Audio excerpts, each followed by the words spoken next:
नमस्कार, आपके साथ मैं हूं सुखवीर। आप देख रहे हैं आपका अपना चैनल भिवानी हलचल। और आज की खबरें इस प्रकार से। तोशाम बाईपास पर स्थित भाजपा के जिला कार्यालय में चल रहे 2 दिवसीय प्रशिक्षण शिविर का समापन रविवार को हो गया। इस अवसर पर पहुंचे किसान मोर्चा अध्यक्ष सुखविंदर मांडी ने बताया कि 22 जिलों में आयोजित शिविरों में कार्यकर्ता को विभिन्न माध्यमों से प्रशिक्षित किया गया है। वहीं इस मौके पर पहुंचे भाजपा प्रवक्ता प्रवीण अत्रे ने बताया कि भाजपा वंशवाद, भाई भतीजावाद नहीं अपनाने वाली कार्यकर्ताओं पर आधारित पार्टी है। स्थानीय जिला भाजपा कार्यालय में जारी भाजपा के 2 दिवसीय प्रशिक्षण वर्ग का रविवार को समापन किया गया। 2 दिवसीय प्रशिक्षण वर्ग के दौरान वक्ताओं ने भाजपा इतिहास, विकास, केंद्र सरकार के 7 वर्ष की उपलब्धियां, प्रदेश सरकार की उपलब्धियां, सोशल मीडिया सहित 11 विभिन्न मुद्दों पर कार्यकर्ताओं को प्रशिक्षित किया। इस मौके पर किसान मोर्चा प्रदेश अध्यक्ष सुखविंदर मांडी ने कहा कि भाजपा का यह प्रशिक्षण शिविर प्रदेश के 22 जिलों में आयोजित किया गया है। इस प्रशिक्षण शिविर का उद्देश्य कार्यकर्ताओं को विभिन्न माध्यमों में प्रशिक्षित करना है ताकि वे जनता के बीच जाकर इन माध्यमों से भाजपा का प्रचार प्रसार कर सके। वहीं किसान आंदोलन पर बोलते हुए मांडी ने कहा कि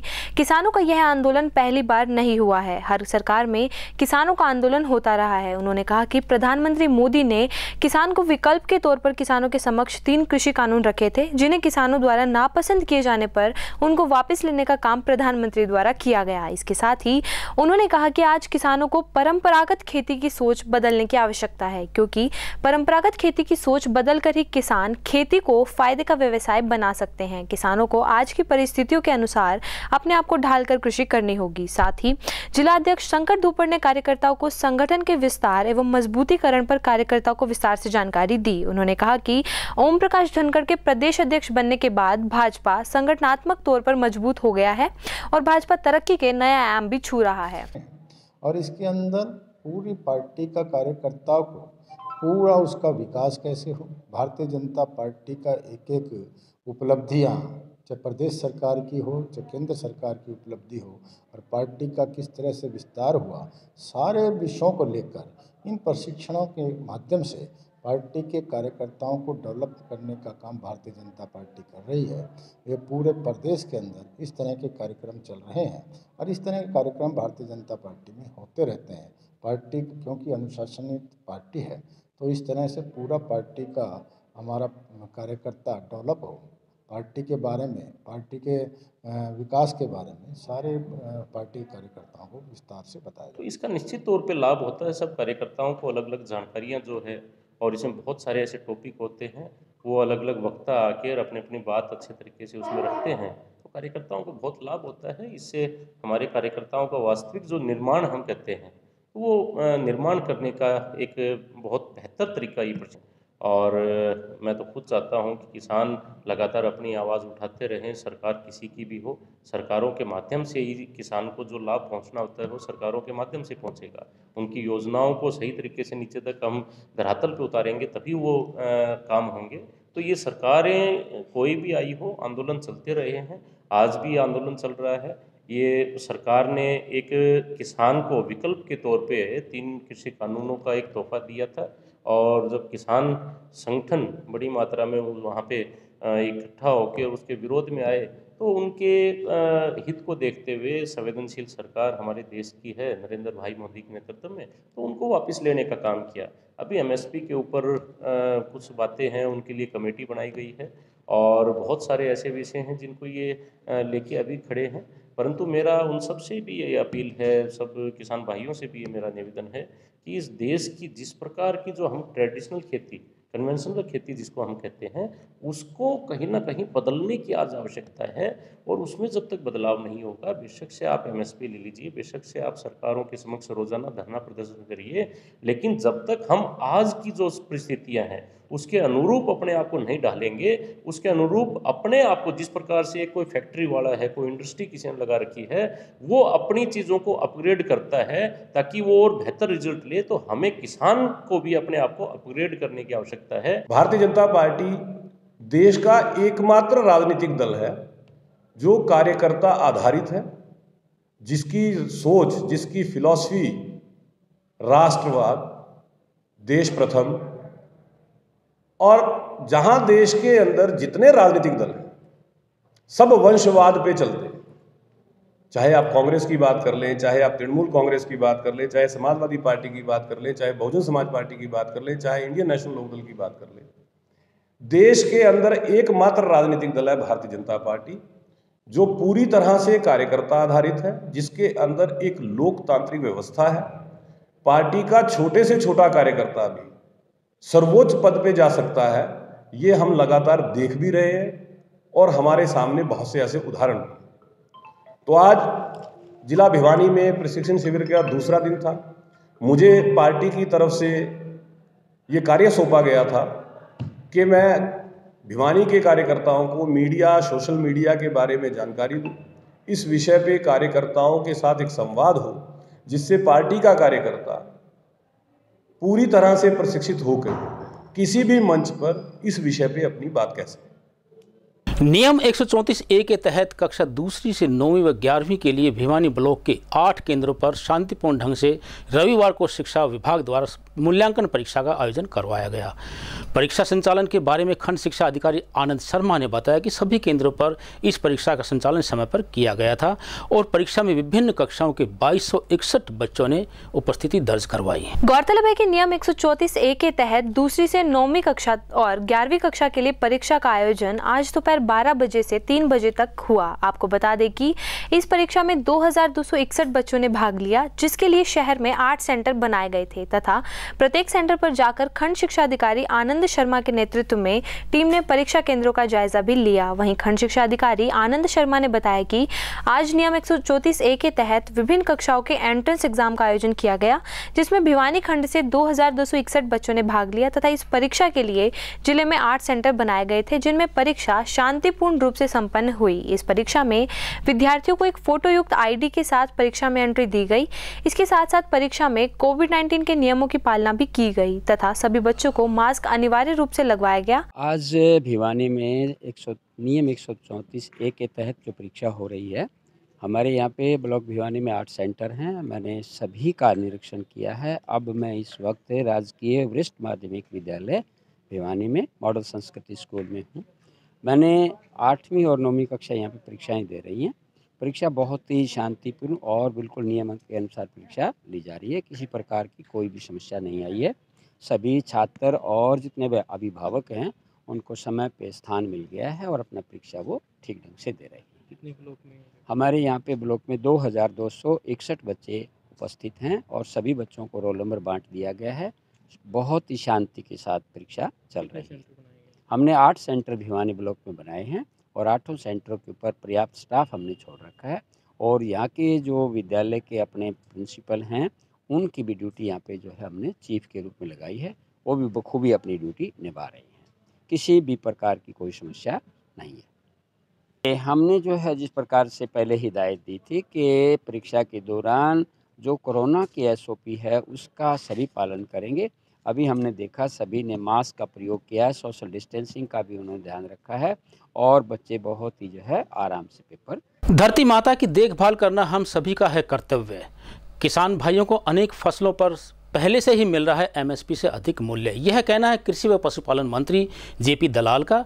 रविवार को स्थानीय कृषि विज्ञान केंद्र में आयोजित एक कार्यक्रम को संबोधित करते हुए उन्होंने ये जानकारी प्रदान की। वहीं उन्होंने बताया कि सरकार द्वारा कृषि यंत्रों पर लाखों रुपए सब्सिडी देने के साथ साथ किसानों के लिए सरकार द्वारा अनेक कल्याणकारी योजनाएं बनाई जा रही हैं। प्रदेश के कृषि एवं पशुपालन मंत्री श्री JP दलाल ने कहा कि धरती हमारी माँ है और इसकी सही ढंग से देखभाल करना हमारा परम कर्तव्य है। उन्होंने कहा कि देश के प्रधानमंत्री श्री नरेंद्र मोदी ने एक बड़ी ही महत्वाकांक्षी योजना के तहत मिट्टी की जांच करने की योजना देश भर में लागू की है, जिसके लिए सोइल हेल्थ कार्ड बनाए जा रहे हैं। कृषि मंत्री श्री दलाल रविवार को विश्व मृदा दिवस पर स्थानीय कृषि विज्ञान केंद्र में आयोजित कार्यक्रम को संबोधित कर रहे थे। इस दौरान उन्होंने 10 किसानों को कृषि यंत्रों की सब्सिडी के लाखों रुपए के चेक भेंट किए। वे कहा कि किसान की दशा व दिशा सुधारने के लिए MSP से अधिक फसल का लाभकारी मूल्य दिलाने के लिए नीतियां बना रहे हैं। उन्होंने कहा कि पिछली साल साल की अपेक्षा अब की बार जिले में अधिक डीएपी व यूरिया पहुंची है। उन्होंने कहा कि सरकार किसान की हर समस्या का समाधान करने के लिए तैयार है। साथ ही उन्होंने कहा कि आज हमारे देश में खाद्यान्न की कमी नहीं है, बल्कि हमें जमीन की उर्वरा शक्ति व खाद्यान्न गुणवत्ता पर ध्यान देने की जरूरत है। उन्होंने कहा कि किसानों को जमीन की तासीर के अनुरूप ही खेती करनी चाहिए। उन्होंने कहा कि कृषि, बागवानी, मछली व पशुपालन से संबंधित किसानों की सही सलाह पर हर संभव अमल किया जाएगा। विश्वविद्यालय के साइंटिस्ट और किसान भाइयों ने मिलके ये विश्व मृदा दिवस है वो मनाया गया, और इसका मकसद ये है कि हम अपने आने वाली पीढ़ी को जो धरती, जो पर्यावरण, जितनी उपजाऊ हमें मिली थी, हम उससे बेहतर स्थिति में अपनी पीढ़ी को छोड़ के जाएं। और अत्यधिक जो हम उर्वरक का प्रयोग करते हैं, अत्यधिक पेस्टिसाइड का प्रयोग करते हैं और ज़रूरत से ज़्यादा केमिकल डालते हैं, उनसे हम बचें।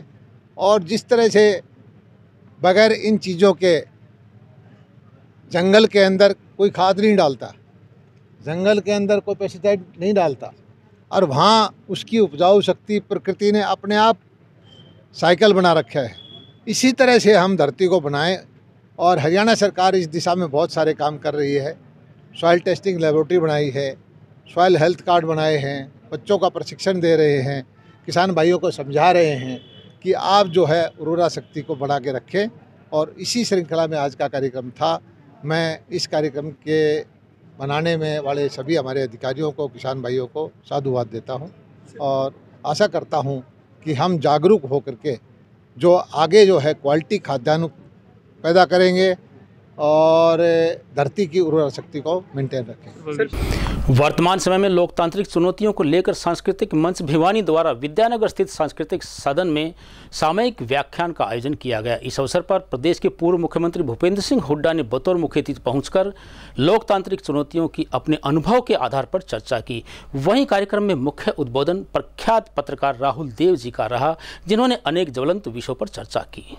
रविवार को स्थानीय विद्यानगर स्थित सांस्कृतिक सदन में सांस्कृतिक मंच भिवानी द्वारा भारतीय लोकतंत्र की वर्तमान चुनौतियों के सामयिक व्याख्यान कार्यक्रम का आयोजन किया गया। कार्यक्रम में मुख्य अतिथि के रूप में पूर्व मुख्यमंत्री भूपेंद्र सिंह हुड्डा मौजूद रहे। वहीं कार्यक्रम में मुख्य उद्बोधन प्रख्यात पत्रकार श्री राहुल देव जी का रहा। इस अवसर पर उन्होंने भारतीय लोकतंत्र की वर्तमान चुनौतियों के बारे में बताया और गुड़गांव में हो रहे आंदोलन को भी लोकतंत्र के समक्ष चुनौती बताया। वहीं पूर्व मुख्यमंत्री भूपेंद्र सिंह हुड्डा द्वारा समाज में सामाजिक बदलाव के बारे में विस्तार से बताया गया और कहा कि वर्तमान चुनौतियों का सामना कर लोकतंत्र और अधिक मजबूत बन सकता है। गुड़गांव में पिछले कई महीनों से, लेकिन पिछले एक हफ्ते के दौरान बहुत एक उग्र आंदोलन चल रहा है। मुझे नहीं मालूम यहाँ के अखबारों में उसके बारे में कितना छप रहा है। नमाज को लेकर एक विवाद चल रहा है, और मैं आपसे कहना चाहता हूँ, एक पत्रकार के रूप में नहीं, एक व्यक्ति के रूप में, नागरिक के रूप में कह रहा हूँ कि मैं 10-15 दिन से इस द्वंद्व में हूँ कि मैं क्या करूँ। मैं इस छटपटाहट में हूँ कि परिस्थितियाँ मुझे रोकती हैं। पत्रकार का मतलब दूर बैठकर वो खुद उसका मतलब कर्ता हो जाना या शामिल हो जाना नहीं होता, लेकिन मेरी इच्छा बहुत है कि अगर संभव होता तो मैं वहाँ एक अहिंसक धरने पर बैठता। जो गुड़गांव में हो रहा है वो हमारे लोकतंत्र के सामने खड़ी सबसे जो कड़ी चुनौतियां हैं उनमें से एक बहुत प्रमुख चुनौती का चिन्ह है, उदाहरण है। मैं राजेश जी से थोड़ा अनुमति लेकर असहमत होता हूं।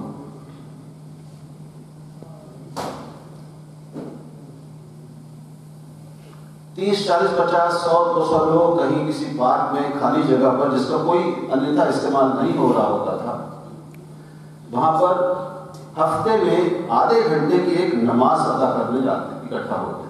मैंने खुद कई बार देखी है, वो अपने घर के पास होते हुए।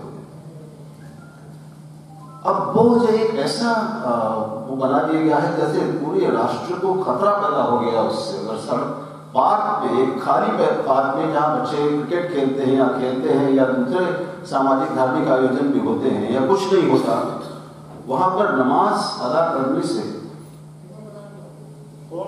7 दिन में आधा घंटा छोटी छोटी प्रसाद नबी उससे राष्ट्र संकट में आ रहा है, ऐसा लग रहा है। सांस्कृतिक मंच ने बुलाया है मेरे को आज, और राहुल जी को भी साथ बुलाया है, और पहले वो बोलेंगे तो मेरे पास बोलने के लिए रहेगा क्या? और वो हुआ आपके सामने। अब कोई ऐसा विषय तो है नहीं जिसमें मैं बोल सकूं, लेकिन शुरुआत करूं उससे पहले जो इन्होंने एक सवाल किया था कि संविधान में कहीं पार्टी की चर्चा नहीं, तो पहला चुनाव जो हुआ संविधान बनने के बाद 1952 में हुआ, तो 1951 में 1951 में रिप्रेजेंटेटिव ऑफ पीपल एक्ट में रूल्स बना गए इलेक्शन कमीशन को चुनाव का। और कहो कोई पार्टी का उल्लेख नहीं, पार्टी का उल्लेख हो ही नहीं सकता मेरे ख्याल में, किसी भी संविधान में नहीं होगा किसी भी देश में, क्योंकि वो तो विचारों की स्वतंत्रता है। अब विचारों की स्वतंत्रता, कितने विचार मिलके एक पार्टी बनती है, एक विचार की एक पार्टी बनती है, वो पार्टी बन गई। विचारों की स्वतंत्रता दी है संविधान ने, जैसे आपने कहा, तो ये मैं समझता हूं ये इनका है। दूसरी बात इन्होंने बड़ा ठीक कहा वैसे, और जब कोई बार बार मेरा नाम भी लिया, खैर सारे देश की तरफ इनका इशारा था, आज्ञावादी समाज, आज्ञावादी पार्टियां या आज्ञावादी शासन की बात आपने करी। आज्ञाकारी, नोट आज्ञावादी, आज्ञाकारी, ये बात ठीक है आपकी, मैं इससे कोई दो राय नहीं रखता। और ये कोई प्रजातंत्र और जनतंत्र के लिए बहुत अच्छी चीज नहीं है कि सारा आज्ञाकारी हो, अपने विचारों की स्वतंत्रता पार्टियों में ना हो, ना कहें। लेकिन मैं इस बात से संतुष्ट हूं, बेशक शासक या दल आज्ञाकारी के रूप ले गए हो, लेकिन समाज हमारा आज्ञाकारी का रूप नहीं है। रविवार को श्री श्री 1008 स्वामी मोहन गिरी जी महाराज के 137वें जन्म दिवस पर स्थानीय आर्य कन्या विद्यालय में रजाई वितरण समारोह का आयोजन किया गया। वैद्य दयानंद गिरी आयुर्वेदाचार्य के सानिध्य में आयोजित कार्यक्रम का अध्यक्षता महंत स्वामी सुरेंद्र गिरी माई जी महाराज ने की। कार्यक्रम का शुभारंभ हवन यज्ञ के साथ करते हुए मुख्य अतिथि द्वारा जरूरतमंदों को रजाई वितरित की गई। गौरतलब है कि रविवार को वैद्य स्वामी दयानंद गिरी आयुर्वेदाचार्य के सानिध्य में श्रद्धेय गुरुदेव स्वामी मोहन गिरी जी महाराज के 137वें जन्मोत्सव पर जरूरतमंदों व असहायों को रजाई से सम्मानित किया गया। आपको बता दें कि यह कार्यक्रम भिवानी के आर्य कन्या विद्यालय शिक्षा मार्ग में किया गया। कार्यक्रम की अध्यक्षता महंत श्री स्वामी सुरेंद्र गिरी आचार्य माई जी महाराज की रही। वहीं कार्यक्रम की शुरुआत हवन यज्ञ के साथ की गई तथा कार्यक्रम में कोविड-19 से बचाव हेतु मास्क व एक दूसरे से उचित दूरी आदि आवश्यक निर्देशों का पालन भी किया गया। इस अवसर पर विशेष अतिथि के रूप में कुमारी ज्योति मित्तल, सिटी मजिस्ट्रेट रोहतक, मुख्य वक्ता उमेद सिंह शर्मा, विशिष्ट अतिथि के रूप में नरेश तंवर प्रसिद्ध समाज सेवी, मुख्तियार सिंह शर्मा, श्री दलबीर सिंह डांडा, श्री महावीर सिंह ढांडा, परमानंद सैनी सहित अनेक गणमान्य व्यक्ति भी मौजूद रहे। ओम, ये हमारे गुरु जी का 137वां जन्मदिन है। जन्मोत्सव के उपलक्ष्य में गरीबों को 20 दिन तक टो कर लाए हैं। सुबह 5 से 9 बजे तक, शाम को 5 से 11 बजे तक रात को। सबके घर में देखा, जिस घर में बिस्तर नहीं केवल उनको टोकन दिया, और वही यहाँ आए हुए हैं खूब, हाँ जी। तो उनकी सेवा में हम 20 दिन हमने लगाए। ये प्रतिवर्ष करते हैं। और यह है कि वो बेचारे गरीब आदमी हैं, उनको देख देख कर तड़फन होती है, इसलिए घर घर घूमना पड़ा। पहले कई बार कुछ शरारती तो ले गए, कई साल से हमने यही कर रखा, घर घर जाएंगे और अपनी आंखों से देख कर जब जाएंगे, किसी की कहना नहीं मानेंगे। तो इसलिए ये हर वर्ष करते हैं समाज सेवा के लिए, ताकि हमारे देश में सभी सुखी हों, सभी आनंद हों। आज वैद्य दयानंद गिरी जी महाराज ने अपने गुरु मोहन गिरी जी महाराज की जन्मोत्सव पर एक रजाई वितरण समारोह का आयोजन किया है। इसमें मुख्य रूप से जो गरीब, वास्तव में जो गरीब हैं, उनका घर घर जा कर के पता करके, जिनके पास सर्दी की ठिठुरती रात के अंदर रजाई नहीं है, उन व्यक्तियों को चुना गया है। लगभग 250 के लगभग यहाँ ये रजाई वितरण की जाएंगी। इसमें मुख्य रूप से वैद्य दयानंद गिरी जी ने अपने गुरु की पुण्य जन्म तिथि पर ये आयोजन किया। इसमें मुख्य रूप से मैं एक बात कहना चाहता हूँ कि वैद्य दयानंद गिरी जी समय समय पर ऐसे कार्यक्रम करते रहते हैं जो कि मानव हित में निःशुल्क चिकित्सा शिविर, रक्तदान शिविर, रजाई वितरण शिविर, भंडारे, और मैं कहता हूँ कि साल में कम से कम 6-7 ऐसे कार्यक्रम होते हैं जो कि इनके द्वारा किए जाते हैं। दयानंद गिरी जी महाराज अपने गुरु के याद में प्रत्येक वर्ष की भांति आज भी हर ग्राम के जो आदमी जिसको जरूरत असहाय लोग हैं उनको रजाइयाँ वितरण कर रहे हैं। मैं स्वामी जी को बहुत बहुत साधुवाद देता हूँ और ऐसे महापुरुष को बहुत प्रणाम भी करता हूँ कि आज ऐसे युग में उन्होंने जो साल में 4 प्रोग्राम करते हैं वो निष्ठा से और बहुत त्याग से कर रहे हैं। हर वर्ष की भांति इस वर्ष भी रविवार को सर्वहितकारी अंबेडकर सोसाइटी द्वारा सेक्टर 13 स्थित भगत सिंह चौक पर वस्त्र वितरण कार्यक्रम का आयोजन किया गया। इस अवसर पर संस्था के उपाध्यक्ष सुरेश कुमार, कोषाध्यक्ष वीरेंद्र कुमार इत्यादि द्वारा शहर के बुद्धिजीवी समाज के सहयोग से आयोजित कार्यक्रम में अनेक जरूरतमंदों को गर्म वस्त्र वितरित किए गए। सर्वहितकारी अंबेडकर वेलफेयर सोसाइटी द्वारा स्थानीय शहीद भगत सिंह चौक नजदीक सेक्टर 13 पर वस्त्र वितरण किए गए। इस अवसर पर सोसाइटी के अध्यक्ष इंद्रजीत ने बताया कि हर वर्ष सर्दी के मौसम में संस्था द्वारा जरूरतमंद लोगों को वस्त्र वितरित किए जाते हैं, जिसमें समाज के बुद्धिजीवियों का बहुत अधिक सहयोग मिलता है। साथ ही उन्होंने कहा कि सर्दी बढ़ती जा रही है, इसलिए वे शासन और प्रशासन से अपील करते हैं कि सर्दी से बचाव के लिए जगह जगह रैन बसेरे की व्यवस्था की जाए।